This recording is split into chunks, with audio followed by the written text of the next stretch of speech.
Selamat pagi teman-teman semua. Perkenalkan, saya Aiza Made. Di YouTube saya ini, saya hendak membagikan informasi terkait TOEFL. Yang pertama, bagaimana cara kita mendapatkan informasi terkait pendaftaran TOEFL ini. Terus yang kedua, langkah apa ketika pendaftaran nanti dan proses akhirnya itu seperti apa, hingga nantinya tuh kita bisa TOEFL bersama di kampus Universitas Pamulang. Oke, cara pertama terkait informasi, teman-teman bisa cari Instagram Lembaga Bahasa Umpam. Kenapa harus di Instagram? Karena di sini tuh mereka lebih sering update lah ya terkait gelombang-gelombangnya. Jadi teman-teman kalau mau tahu kapan ya TOEFL akan dilaksanakan, itu bisa cross check di Lembaga Bahasa Umpam. Biasanya di pertengahan bulan atau di awal bulan lah, sekitar tanggal 5 ke atas itu beliau sudah menampilkan gitu. Informasi yang terbaru ini ada di gelombang 59 yang akan dilaksanakan pada 19 Mei hingga 30 Juni 2025. Oke. Nah, setelah mendapat gelombang ini, coba teman-teman baca dulu penjelasan di bawahnya, yang dimana kita harus menyiapkan berkas-berkas seperti KTM, KTP itu dalam bentuk file JPG maksimal berukuran 2 MB. Lalu selanjutnya untuk TOEFL ini nantinya akan berlangsung secara hybrid, yang dimana mungkin secara online dan offline, berlangsung dari jam 8 pagi hingga 12 siang pada hari Kamis atau hari Jumat, tergantung dengan jadwal yang didapati nanti. Berarti antara hari Kamis atau Jumat nih kita akan mendapatkan sesinya. Nah, untuk sesi pelatihan kedua, di sesi ujian gelombang 58 ini, peserta juga diwajibkan hadir untuk ujian tatap muka di kampus Umpam Victor. Pelatihan sesi kedua nanti itu kita harus hadir ke sana untuk pelatihan saja. Peserta sudah daftar pada gelombang sebelumnya namun belum mendapatkan jadwal karena berkas menggantung di proses validasi, silakan segera revisi fotonya dan lunasi tagihannya agar mendapat jadwal di gelombang ini. Oke, terkait sesi revisi foto ya, benar teman-teman. Jadi kalau foto yang nanti kita mau mendaftar Ujiko maupun mendaftar TOEFL ini harus persis seperti ini. Jadi teman-teman pakai alma mater dan logo umpamanya itu harus terlihat untuk laki-laki maupun perempuan. Dan untuk perempuan boleh menggunakan hijab yang netral gitu, kalau nggak hitam ya putih, dengan background warna merah. Ada kodenya kalau tidak salah, kode yang mereka gunakan itu merahnya agar seragam. Ini bisa teman-teman baca di sini. Oh iya, kode warnanya adalah DB. Nih, terkait ketentuan foto itu teman-teman bisa baca di yang di pin story ini ya, ketentuan foto peserta. Nah, kita lanjut ke gelombang 59. Lalu tadi TOEFL itu bayar atau tidak ya?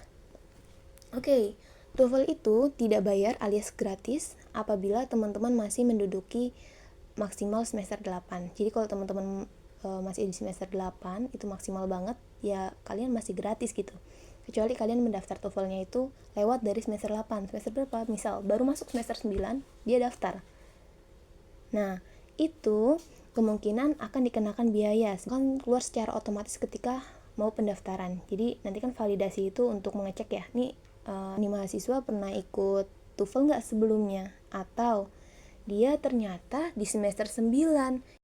Oke, terdapat dua ketentuan. Yang pertama, sebelumnya ternyata dia pernah mengikuti TOEFL dan mungkin gagal, itu boleh mengikuti lagi. Ada biayanya sebesar 100.000 atau lebih, nanti kita baca lagi ya. Terus yang kedua, dia ternyata sebelumnya tidak mengikuti TOEFL hingga batas maksimal itu di semester 8.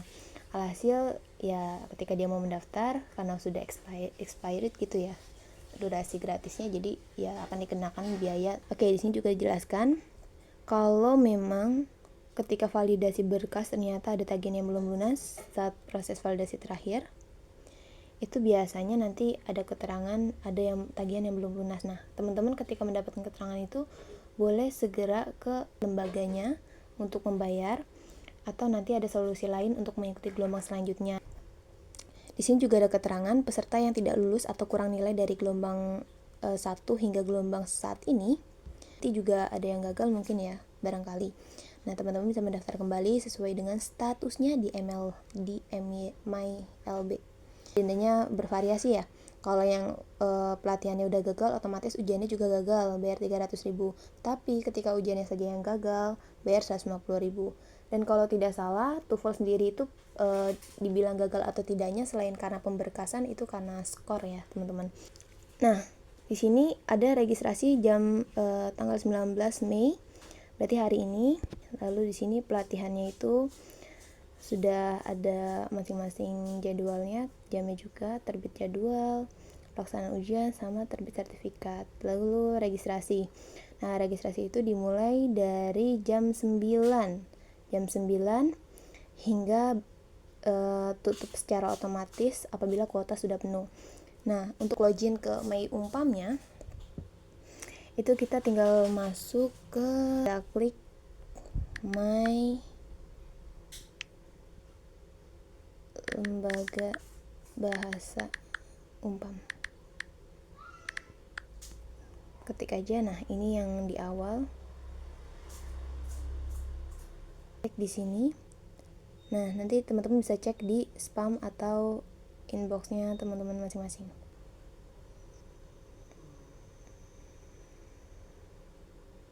Oke, ini bentuk kalau misal konfirmasinya sudah berhasil. Selamat datang di Lembaga Umpam. Lalu kita masuk, lanjutkan registrasi. Klik gelombang 59, masukkan foto, klik daftar pelatihan dan ujian, karena saya belum pernah mengikuti pelatihan dan ujian. Kalau ketemu foto itu untuk persyaratan foto-fotonya apa saja. Lalu kita klik OK. Ini saya kosongkan untuk pekerjaan karena kayak masuk ke khusus untuk perusahaan. Selanjutnya untuk KTM, klik positif, masukkan KTM-nya, lalu daftar. Oke, ini pembayaran registrasi telah berhasil dilakukan di Umpam dengan nomor tagihan sekian. Harusnya gratis karena saya masih semester 8. Nanti ketika teman-teman mengeklik kata selesai, itu kan dia akan kembali di awal gelombang ya. Nah, di sini tuh nanti ketika kita mengisi data-data, nah dia akan muncul ini nih. Anda masih memiliki gelombang sertifikasi yang belum selesai dengan nomor sekian di gelombang 61, artinya di gelombang ini. Oke, kita back dulu. Berarti tandanya kita sudah mendaftar ya. Coba kita bisa lihat riwayat sertifikasi. Oke, gelombang 59. Nah, ini riwayat sertifikasi ini maksudnya itu kita masuk ke data. Jadi ketika selesai, nanti di bagian registrasinya kan akan kembali seperti semula nih, seperti ini. Nah, kita tidak perlu nih mengisi lagi agar warnanya biru semua nih, yang preview biodata hingga pembayaran. Kita tinggal klik riwayat sertifikasi. Nah, sudah masuk. Jenis daftar baru berarti yang tadi. Lalu kita klik namanya hingga akhir. Persyaratan KTM sudah. Nah, statusnya itu adalah lunas, nominalnya 300.000. Oh, Masya Allah. Si voucher gratis. Alhamdulillah, berarti masih gratis. Nah, teman-teman tidak perlu mengecek di My Umpam lagi. Cukup mengecek di MyLB ini aja. Saya terkait pendaftaran TOEFL di Universitas Pamulang. Jadi tidak hanya untuk mahasiswa, untuk perusahaan luar yang hendak bergabung juga dipersilakan, welcome. Dan untuk fasilitasnya itu yang pernah saya dapat informasi cukup memadai untuk TOEFL sendiri. Diadakannya pelatihan, lalu diadakannya ujian di salah satu lab, tepatnya di lantai 8 Gedung C Universitas Pamulang, Kampus Victor. Arah parkiran ya teman-teman, arah parkiran lift pertama itu kalian udah naik ke lantai 8 hingga masuk sesuai dengan ketentuan yang sudah disediakan di sini. Jadi nanti setelah ini biasanya kita masuk ke Telegram. Nah, di grup Telegram itu nanti ada informasi-informasi di mana kita harus pelatihan dan di mana kita harus ujiannya. Lalu ada kendala atau segala macam informasi lainnya itu ya ada di Telegram ya teman-teman. Oke. Telegram itu akan diundang secara otomatis dari pihak sana, dan teman-teman perlu diperhatikan bahwasanya TOEFL ini berebutan dengan yang lainnya. Jadi saya harap teman-teman sudah menyiapkan. Ya Allah, tetangga aku Sorry ya guys, barangkali teman-teman dapat mempersiapkan beberapa persyaratannya. Itu H-1 paling minimal sekali. Ya mungkin sekian itu dari saya, kurang lebih mohon dimaafkan. See you next time guys, semoga bermanfaat ya. Oke.